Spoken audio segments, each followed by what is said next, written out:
ಮನದ ನಿನಾದಕ್ಕೆ ಏನೆಂದು ಹೆಸರಿಡಲಿ? ಭಾಗ 41. ಮರಿಯಪ್ಪನ ಸ್ಥಿತಿಯನ್ನು ನೋಡಿ ಬಹಳ ಬೇಸರವಾಯಿತು ಅಹನಾಳಿಗೆ. ಒಂದು ರೀತಿ ಕರುಣಾಮಯಿ ಹೃದಯಿ ಅವಳು. ಬೇರೆ ಯಾವ ಯೋಚನೆಯನ್ನು ಮಾಡದೆ ಅವರು ಬೇಡ ಎಂದರೂ ಒಂದು ಹೋಟೆಲಿಗೆ ಕರೆದುಕೊಂಡು ಹೋಗಿ ಅವರಿಗೆ ಹೊಟ್ಟೆ ತುಂಬ ಊಟವನ್ನು ಕೊಡಿಸಿದಳು. ಮರಿಯಪ್ಪ ಊಟ ಮಾಡುವ ತನಕ ಸುಮ್ಮನಿದ್ದು ಊಟವಾದ ಮೇಲೆ, ಅಂಕಲ್, ಈಗ ಹೇಳಿ, ಯಾಕೆ ಇನ್ಸ್ಪೆಕ್ಟರ್ ಕಾಲು ಹಿಡಿಯಲು ಹೋಗಿದ್ರಿ? ಇಂಥ ಸಮಸ್ಯೆ ಏನು? ಇಷ್ಟೊಂದು ನೋವು ಪಡುವಂಥದ್ದು ಏನಾಯಿತು ಎಂದು ಮರಿಯಪ್ಪನನ್ನು ಕೇಳಿದಳು. ಅವ್ವ, ನಾವು ಕಾಡು ಜನ. ಹೊಟ್ಟೆಪಾಡಿಗಾಗಿ ಕಾಡಿನಲ್ಲಿ ಸಣ್ಣ ಪುಟ್ಟ ಸೌದೆ ಕಡಿದು ಮಾರಾಟ ಮಾಡಿ ಅದರಿಂದ ಬಂದ ಹಣದಲ್ಲಿ 3 ಹೊತ್ತು ಊಟ ಮಾಡ್ತೀವಿ. ಆ ಊಟ ಮಾಡಿ ಜೀವನ ನಡೆಸ್ತೀವಿ. ಅಂಥದ್ದರಲ್ಲಿ ಈ ಸಾಹೇಬ್ರು ನನ್ನ ಮಗ ಗಂಧದ ಮರ ಕಡಿದವನೆ ಅಂತ ಅವನನ್ನು ಜೈಲಿಗೆ ಹಾಕವ್ರೆ. ಕೂಲಿ ಮಾಡಿದ್ರು ನಿಯತ್ತಿಂದ ಇರುವಂಥ ಜನ ನಾವು. ಯಾವತ್ತೂ ಅಂಥ ಕೆಲಸಕ್ಕೆ ಕೈ ಹಾಕಕ್ಕಿಲ್ಲ. ನನ್ನ ಮಗ ಬುಡಿ ಅಂದರೂ ಈ ಸಾಹೇಬ್ರು ಬಿಡ್ತಿಲ್ಲ ಎಂದು ಹೇಳುತ್ತಾ ಇಳಿದ ಕಣ್ಣೀರನ್ನು ತನ್ನ ಹೆಗಲ ಮೇಲಿದ್ದ ಚೌಕದಿಂದ ಒರೆಸಿಕೊಂಡಿದ್ದರು. ಇವರ ಮಾತು ಕೇಳುತ್ತಿದ್ದರೆ ಇವರು ತಪ್ಪು ಮಾಡಿಲ್ಲ ಎಂದು ತಿಳಿಯುತ್ತದೆ. ಆದರೆ ಪಾರ್ಥ ಅವರು ಯಾಕೆ ಇವರ ಮಗನನ್ನು ಅರೆಸ್ಟ್ ಮಾಡಿದ್ದಾರೆ? ಛೆ, ಇಂಥ ಮನುಷ್ಯನಿಗೆ ತಾಳ್ಮೆ ಎನ್ನುವುದೇ ಇಲ್ಲ ಎನಿಸುತ್ತದೆ ಎಂದುಕೊಂಡವಳು, ಅಂಕಲ್, ಅಳ್ಬೇಡಿ. ನಿರಪರಾಧಿಗೆ ಯಾವತ್ತೂ ಶಿಕ್ಷೆ ಆಗುವುದಿಲ್ಲ. ನಿಮ್ಮ ಮಗ ತಪ್ಪು ಮಾಡಿಲ್ಲ ಎಂದರೆ ಅವರನ್ನು ಖಂಡಿತ ಬಿಡುಗಡೆ ಮಾಡ್ತಾರೆ. ಇಲ್ಲ ಕಣವ್ವ, ಯಾವ ಲಾಯರ್ನ ಕೇಳಿದ್ರೂ ದುಡ್ಡು ಬೇಕು ಅಂತಾರೆ. ಈ ಸಾಹೇಬ್ರು ಕೋರ್ಟಿಗೆ ಕರ್ಕೊಂಡು ಹೋಗ್ತೀವಿ, ನೀವು ಅಲ್ಲಿಗೆ ಬಂದು ದಂಡ ಕಟ್ಟಿ ಬಿಡಿಸ್ಕೊಂಡು ಹೋಗಿ ಅಂತವ್ರೆ. ಸೌದೆ ಕಡಿದು ಪ್ಯಾಟಿಗೆ ಮಾರಿದರೆ ಅವತ್ತಿನ ಊಟ, ಇಲ್ದಿದ್ರೆ ಹೊಟ್ಟೆಗೆ ತಣ್ಣೀರು ಬಟ್ಟೆ ಹಾಕ್ಕೊಂಡು ಮನಿಕತೀವಿ. ಅಂಥದ್ರಲ್ಲಿ ಎಲ್ಲಿಂದ ಬರಬೇಕು ಅಷ್ಟೊಂದು ದುಡ್ಡು ಎಂದರು. ಅವರ ಮಾತು ಕೇಳಿ ಅಯ್ಯೋ ಎನಿಸಿತು ಅಹನಾಳಿಗೆ. ಆ ಕ್ಷಣಕ್ಕೆ ಅವಳಿಗೆ ರಾಜೇಂದ್ರ ಅವರು ನೆನಪಾಗಿದ್ದರು. ಅಂಕಲ್, ನನ್ನ ಜೊತೆ ಬನ್ನಿ. ನಿಮ್ಮ ವಿಷಯವನ್ನು ನನ್ನ ಮಾವನಿಗೆ ಹೇಳಿದರೆ ಅವರು ನಿಮಗೆ ಏನಾದರೂ ಸಹಾಯ ಮಾಡುತ್ತಾರೆ ಎಂದವಳು ಆಟೋ ಹಿಡಿದು ರಾಜೇಂದ್ರ ಅವರ ಮನೆಗೆ ಹೊರಟಳು. ಮನೆಯ ಬಾಗಿಲಿಗೆ ಬಂದು ನಿಂತವಳ ಮನದಲ್ಲಿ ಕೋಲಾಹಲವೇ ಎದ್ದಿತ್ತು. ಇನ್ನೆಂದು ಆ ಮನೆಯ ಹೊಸ್ತಿಲು ತುಳಿಯಬಾರದು ಎಂದು ಮನದಲ್ಲಿಯೇ ಶಪಥ ಮಾಡಿದವಳು ಈಗ ಬಾಗಿಲಿಗೆ ಬಂದು ನಿಂತಿದ್ದಾಳೆ. ಆ ಕ್ಷಣಕ್ಕೆ ಅವಳ ಮನಸ್ಸು ಅವಳಿಗೆ ಛೀಮಾರಿ ಹಾಕಿದಂತಿತ್ತು. ಬಾಗಿಲ ಬಳಿಯಲ್ಲಿ ನಿಂತವಳಿಗೆ ಒಮ್ಮೆಲೆ ಬಿರುಗಾಳಿ ಬಂದು ಅಪ್ಪಳಿಸಿದಂತೆ ಭಾಸ. ಮಹರ್ಷಿಯನ್ನು ಮರೆಯಬೇಕು ಎಂದು ನಿರ್ಧಾರ ಮಾಡಿದವಳಿಗೆ ಪ್ರಾಣಕ್ಕಿಂತ ಹೆಚ್ಚಾಗಿ ಪ್ರೀತಿಸಿದ ವ್ಯಕ್ತಿಯನ್ನು ಮರೆಯಲು ಸಾಧ್ಯವೇ? ತನ್ನ ತಂದೆಯ ಬಳಿ ಹೋಗಿ ನಾನು ಬೇರೆ ಮದುವೆ ಆಗುತ್ತೇನೆ ಎಂದು ಹೇಳಿದಷ್ಟು ಸುಲಭವಲ್ಲ ಅವನನ್ನು ಮರೆಯುವುದು. ಅವನನ್ನು ಮರೆಯುವ ಸಲುವಾಗಿ ಹೆಚ್ಚು ಸಮಯ ತನ್ನ ಓದಿನ ಕಡೆ ಗಮನ ಹರಿಸುತ್ತಿದ್ದಾಳೆ ಹುಡುಗಿ. ಇಲ್ಲ, ಈ ಮನೆ ಒಳಗೆ ಹೋದರೆ ಮತ್ತೆ ಹಳೆ ನೆನಪು ನನ್ನನ್ನು ಕಾಡುತ್ತದೆ. ಇದೇ ಮನೆಯಲ್ಲಿ ಅಲ್ಲವಾ ನನ್ನ ಹೊಸ ಜೀವನದ ಕನಸು ಕಟ್ಟಿದ್ದೆ. ಹೊಸ ಜೀವನ ಶುರುವಾಗುವ ಮುನ್ನವೇ ಕಮರಿ ಹೋಯಿತು. ಮತ್ತೆ ಇದೇ ಹೊಸ್ತಿಲು ದಾಟುವುದು ಎಂದರೆ ನನ್ನ ಮನಸ್ಸಿಗೆ ವಿರುದ್ಧವಾಗಿ ಹೋದಂತೆ.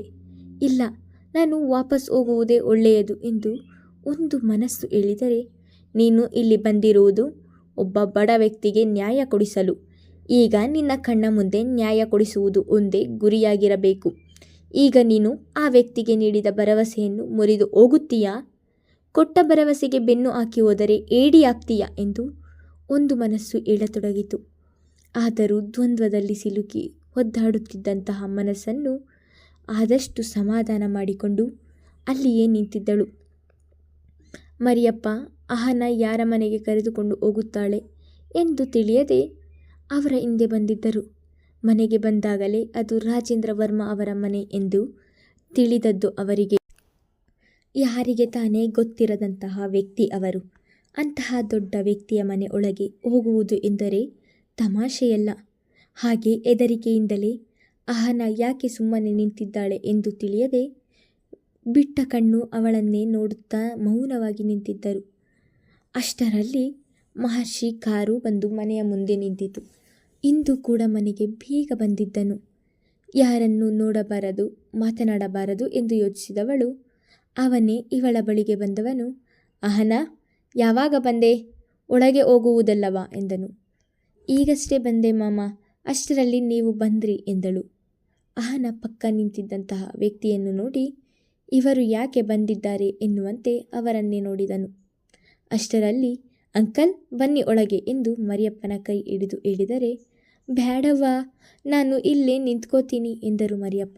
ಅಂಕಲ್ ಯಾಕೆ ಹೀಗೆ ಹೇಳುತ್ತಿದ್ದೀರಾ? ಏನೂ ಆಗಲ್ಲ, ಒಳಗೆ ಬನ್ನಿ ಎಂದಳು. ಒಳಗೆ ಹೋಗಲು ಹಿಂಜರಿಯುತ್ತಿದ್ದಂತಹ ಮರಿಯಪ್ಪನನ್ನು ನೋಡಿದ ಮಹರ್ಷಿ, ಯಜಮಾನ್ರೇ ಬನ್ನಿ ಒಳಗೆ ಎಂದಿದ್ದನು. ನೋಡಿ ಮಾಮನೇ ಹೇಳ್ತಿಲ್ವಾ, ಬನ್ನಿ ಒಳಗೆ ಎಂದು ಅವರ ಕೈ ಹಿಡಿದು ತಾನೇ ಮುಂದೆ ನಡೆದಳು. ಒಳಗೆ ಬಂದಿದ್ದಂತಹ ಅಹನಾಳನ್ನು ನೋಡಿದ ಸುನಂದ ಅವರಿಗೆ ಬಹಳವೇ ಸಂತೋಷವಾಗಿತ್ತು. ಹೇಗಿದ್ದೀಯಾ ಅಹನಾ ಎಂದು ಅವಳ ಬಳಿಗೆ ಬಂದು ಕೇಳಿದರು. ನಾನು ಚೆನ್ನಾಗಿದ್ದೀನಿ ಅತ್ತೆ, ಮಾವ ಎಲ್ಲಿ ಎಂದಳು. ಅವರ ಕೋಣೆಯಲ್ಲಿರಬೇಕು ಎನ್ನುವ ಮಾತನ್ನು ಕೇಳಿ, ಅಂಕಲ್ ನೀವು ಇಲ್ಲಿಯೇ ಕುಳಿತೀರಿ, ನಾನು ಈಗಲೇ ಬಂದೆ ಎಂದವಳು ರಾಜೇಂದ್ರ ಅವರ ಕೋಣೆಗೆ ಓಡಿ, ಮಾವ ನಿಮ್ಮ ಜೊತೆ ಒಂದು ವಿಷಯ ಮಾತನಾಡಬೇಕು, ಬೇಗ ಬನ್ನಿ ಎಂದು ಅವರ ಮರು ಮಾತಿಗೂ ಅವಕಾಶ ಕೊಡದೆ ತಾನೇ ಅವರ ಕೈ ಹಿಡಿದು ನಡುಮನೆಗೆ ಕರೆದುಕೊಂಡು ಬಂದಿದ್ದಳು. ಆಗ ತಾನೇ ಹಿಂಜರಿಕೆಯಿಂದಲೇ ಸೋಫಾ ಮೇಲೆ ಕುಳಿತಿದ್ದ ಮರಿಯಪ್ಪ ರಾಜೇಂದ್ರ ಅವರನ್ನು ನೋಡಿ ಒಡನೆಯೇ ಎದ್ದು ಕೈ ಮುಗಿದು ನಿಂತರು. ಮಾಸಿದ ತೋಳಿರುವ ಬನಿಯನ್ ಜೊತೆಗೆ ಬಿಳಿ ಬಣ್ಣದ ಹೋಗಿ ಕಂದು ಬಣ್ಣವಾಗಿರುವಂತಹ ಕಚ್ಚೆ ಪಂಚೆ ಹುಟ್ಟಿರುವ ವ್ಯಕ್ತಿಯನ್ನು ನೋಡಿದವರು, ಅಹನಾ ಯಾರಮ್ಮ ಇವರು ಎಂದರು. ಮಧ್ಯಾಹ್ನದ ಅಡಿಗೆ ಕೆಲಸವನ್ನು ಮುಗಿಸಿ ಕೋಣೆಯಲ್ಲಿ ವಿಶ್ರಾಂತಿ ತೆಗೆದುಕೊಳ್ಳುತ್ತಿದ್ದಂತಹ ಅಹನ ಮಹಿಮಾ ಸಂಜೆಯಾಗಿದ್ದರಿಂದ ಆಗಷ್ಟೇ ಅಡಿಗೆ ಮನೆಗೆ ಬಂದಿದ್ದಳು. ಅಹನ ಯಾರನ್ನೋ ಮನೆಗೆ ಕರೆದುಕೊಂಡು ಬಂದಿದ್ದನ್ನು ಅಡಿಗೆ ಮನೆಯ ಬಾಗಿಲಿನಲ್ಲಿಯೇ ನಿಂತು ನೋಡುತ್ತಿದ್ದಳು. ಮಾವ, ಇವರ ಹೆಸರು ಮರಿಯಪ್ಪ ಅಂತೆ, ಇವರು ನಮ್ಮ ಊರಿನ ಪಕ್ಕದಲ್ಲಿರುವ ಕಾಡಿನಲ್ಲಿ ವಾಸವಾಗಿದ್ದಾರಂತೆ ಎಂದವಳು ಗಂಧದ ಮರದ ವಿಷಯ, ಪಾರ್ಥ ಅವರ ಮಗನನ್ನು ಅರೆಸ್ಟ್ ಮಾಡಿರುವ ವಿಷಯ ಹಾಗೂ ಇಂದು ರಸ್ತೆಯಲ್ಲಿ ನಡೆದ ಎಲ್ಲ ಘಟನೆಯನ್ನು ವಿವರವಾಗಿ ಹೇಳಿದಳು. ಅಹನಾ, ಪಾರ್ಥ ಇವರ ಮಗನನ್ನು ಅರೆಸ್ಟ್ ಮಾಡಿದ್ದಾನೆ ಎಂದರೆ ಅದಕ್ಕೆ ಒಂದು ಅರ್ಥ ಇರುತ್ತದೆ. ಅವನು ಸುಮ್ಮನೆ ಯಾರನ್ನು ಹೀಗೆ ಅರೆಸ್ಟ್ ಮಾಡುವುದಿಲ್ಲ ಎಂದನು ಮಹರ್ಷಿ. ನೀವು ತಪ್ಪು ತಿಳಿದಿರುವುದು ಅಲ್ಲೇ ಮಾಮ, ಅವರು ಗೋಳಿಡುವುದರಲ್ಲೇ ಅವರ ತಪ್ಪು ಮಾಡಿಲ್ಲ ಎಂದು ತಿಳಿಯುತ್ತದೆ. ನಡು ರಸ್ತೆಯಲ್ಲಿ ಕಾಲು ಹಿಡಿಯುತ್ತಿದ್ದರು ಗೊತ್ತಾ? ಸಣ್ಣ ಪುಟ್ಟ ಸೌದೆ ಕಡಿದು ಜೀವನ ನಡೆಸುತ್ತಿರುವವರು ಗಂಧದ ಮರಕ್ಕೆ ಕೈ ಹಾಕ್ತಾರಾ? ನೀವೇ ಹೇಳಿ ಎಂದರೆ, ಪಾರ್ಥ ಅವನ ಕರ್ತವ್ಯವನ್ನು ಅವನು ಮಾಡಿದ್ದಾನೆ ಅಹನಾ ಎಂದು ರಾಜೇಂದ್ರ ಅವರು ಹೇಳಿದರು. ಕರ್ತವ್ಯ ಮಾಡಿದ್ದಾರೆ ಮಾವ, ಆದರೆ ಕರ್ತವ್ಯಕ್ಕಿಂತ ಮನುಷ್ಯತ್ವ ಮುಖ್ಯವಾಗುತ್ತದೆ ಅಲ್ವಾ? ಇವರ ಮಗ ತಪ್ಪು ಮಾಡಿದ್ದಾನೋ ಇಲ್ಲವೋ ಅದು ಸೆಕೆಂಡರಿ. ಈಗ ಮೊದಲ ಬಾರಿಗೆ ಬುದ್ಧಿ ಹೇಳಿ ಬಿಡಬಹುದಿತ್ತಲ್ಲವಾ? ಮುಂದೆ ಎಂದಾದರೂ ಮತ್ತೆ ಸಿಕ್ಕಿಕೊಂಡಿದ್ದರೆ ಆಗ ಶಿಕ್ಷೆ ಕೊಡಿಸಬಹುದಿತ್ತು ಎಂದಳು. ಪಾರ್ಥನ ಕರ್ತವ್ಯ ನಿಷ್ಠೆಯ ಮೇಲೆ ಆರೋಪ ಮಾಡುತ್ತಿರುವ ಅಹನಾಳನ್ನು ನೋಡಿ ಆಶ್ಚರ್ಯವಾಗಿತ್ತು ಮಹರ್ಷಿಗೆ. ಅಹನಾ, ಈಗ ಇವರನ್ನು ಇಲ್ಲಿಗೆ ಯಾಕೆ ಕರೆದುಕೊಂಡು ಬಂದೆ? ನನ್ನಿಂದ ಏನು ಸಹಾಯ ಆಗಬೇಕಿತ್ತು ಎಂದರು ರಾಜೇಂದ್ರ ಅವರು. ಪಾಪ ಮಾವ, 4 ದಿನದಿಂದ ಮನೆಯಲ್ಲಿ ಎಲ್ಲರೂ ಹಸಿದುಕೊಂಡಿದ್ದಾರಂತೆ. ಇವರ ಮಗ ಕೋರ್ಟಿಗೆ ಹೋದರೆ ಅಲ್ಲಿಗೆ ಫೀಸ್ ಕಟ್ಟಲು ಸಹ ಇವರ ಬಳಿ ಹಣ ಇಲ್ಲ. ನಿಮಗೆ ಗೊತ್ತಿರುವ ಲಾಯರ್ ಜೊತೆ ಮಾತನಾಡಿ ಇವರ ಮಗನನ್ನು ಬಿಡಿಸಿಕೊಡಿ ಎಂದು ಮನವಿ ಇಟ್ಟಿದ್ದಳು. ಅಹನಾಳ ಮಾತಿಗೆ ರಾಜೇಂದ್ರ ಅವರು ಯೋಚಿಸತೊಡಗಿದರು.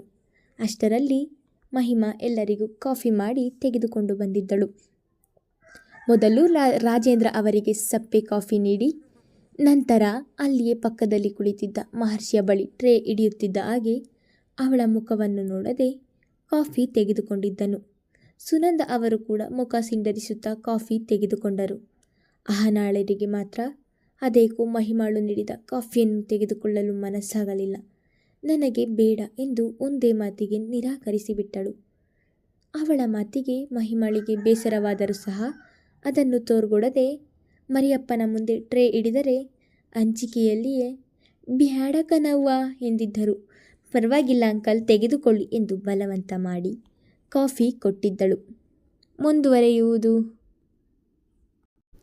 ರಾಜೇಂದ್ರ ಅವರು ಮರಿಯಪ್ಪನ ಮಗನನ್ನು ಜೈಲಿನಿಂದ ಬಿಡಿಸುತ್ತಾರಾ ಇಲ್ಲವಾ ಎಂದು ಮುಂದಿನ ಸಂಚಿಕೆಯಲ್ಲಿ ತಿಳಿದುಕೊಳ್ಳೋಣ.